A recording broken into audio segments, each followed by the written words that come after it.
Hello, beautiful people. Welcome to Global Happiness today. There are things you can turn a blind eye to, but there are some things, no matter how hard you try, you cannot pretend that they do not exist. And one of such things is the fact that Nnamdi Kanu is still in detention, and a lot of his followers are really not happy about it, and definitely they're beginning to agitate even much more than it was before. Well, as we speak right now, there seems to be an underground movement being made by other statesmen, Imolites, and Igbos in general. Before we go to the newspaper to find out the underground moves that's being done right now, like and subscribe to our channel by clicking on the red subscribe button. Beside it, you see a bell notification icon. Please go ahead, click on it to get notified as soon as we update our channel on YouTube. Well, the Southeast leaders want to seek a political solution to Nnamdi Kanu's trial.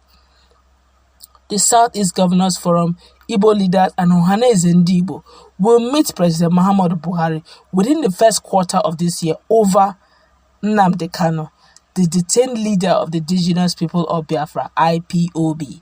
It is reported that the governors and Ohaneze Ndigbo would present the report of the committee set up over Biafra agitations to the president at the meeting. Confirming the development, the National Publicity Secretary of Ohaneze Ndigbo, Chief Alex Obonaya, said the Igbo leaders would explain to the president the need to resolve the issues of Kanu and Ipob through political solution and dialogue.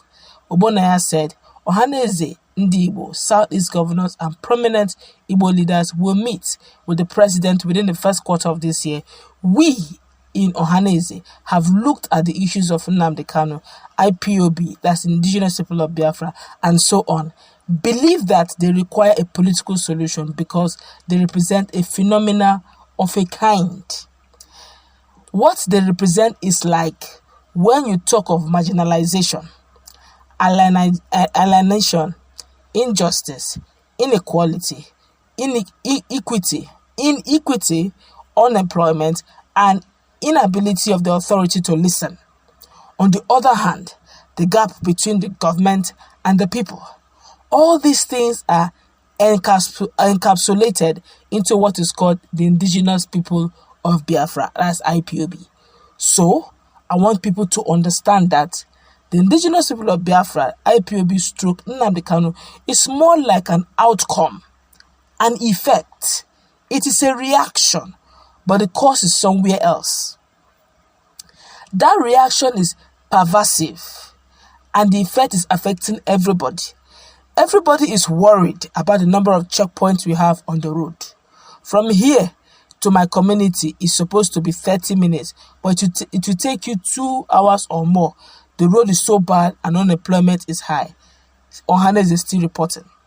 If you look at the number of local governments and states in Nigeria, it is lopsided against the Southeast. If you look at the structure of the security architecture in Nigeria, it is also lopsided against the Southeast. If you look at every other aspect of political life in Nigeria, it appears to be a conspiracy against the Southeast. All these things are obvious. These things are encapsulated in what you call indigenous people of Biafra, Ipob, Nnamdi Kanu, and so on. The Igbo leader said the president would have a change of mind by the time the issues are explained to him. Kanu is being tried over charges bordering on terrorism and treasonable felony.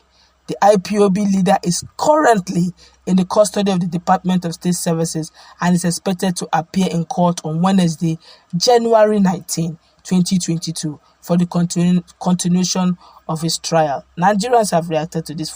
Honestly, this one, Ohaneze shocked me. Southeastern governors, they're shocking me. I don't know what is going on. Even we're going to go through reactions online. You get to hear what people are saying.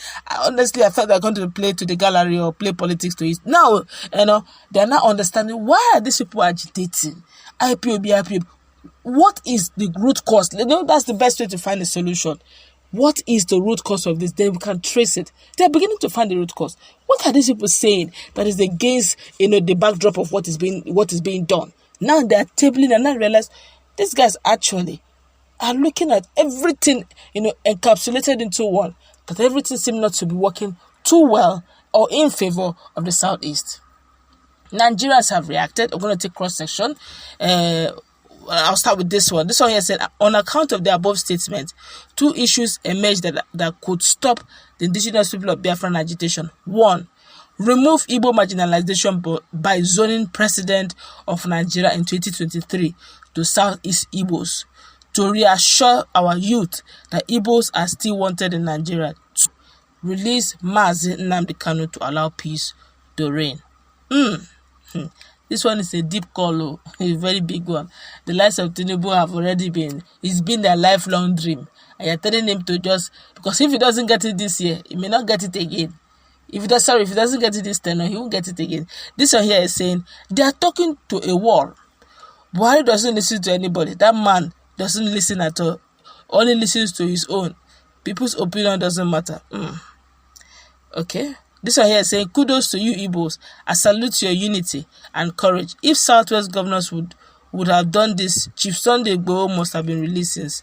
But no. Well, I guess they are working on something right now. They're looking at insecurity. But let's look at this very critically. Some persons have the opinion that the president will not listen to them. Okay? But the truth is, the president is also human.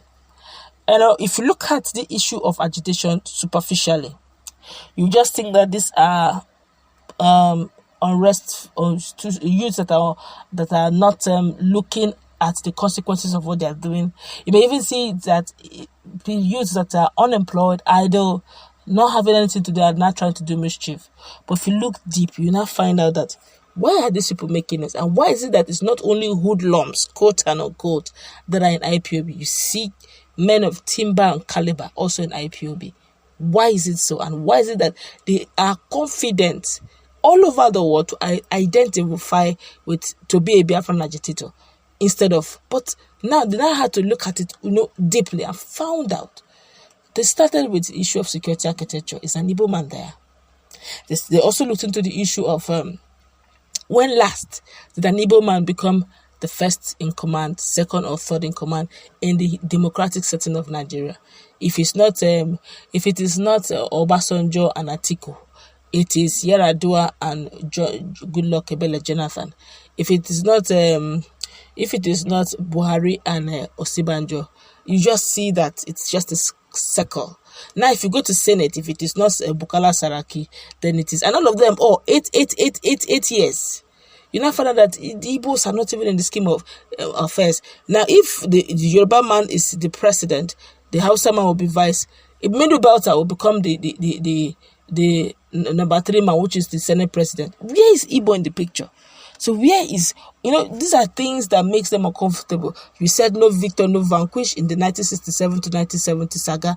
But right now, it looks as if the attitude of what the atmosphere that's being faced by the Ndigbo looks as if they are now actually the vanquished. And they're reacting. Their youth are reacting. They're seeing the docility of their elders and they decided to react if that will bring them the much attention they needed. But well, it looks like eventually the elders are beginning to come in sync with the harsh reality of what is before them, and they're ready.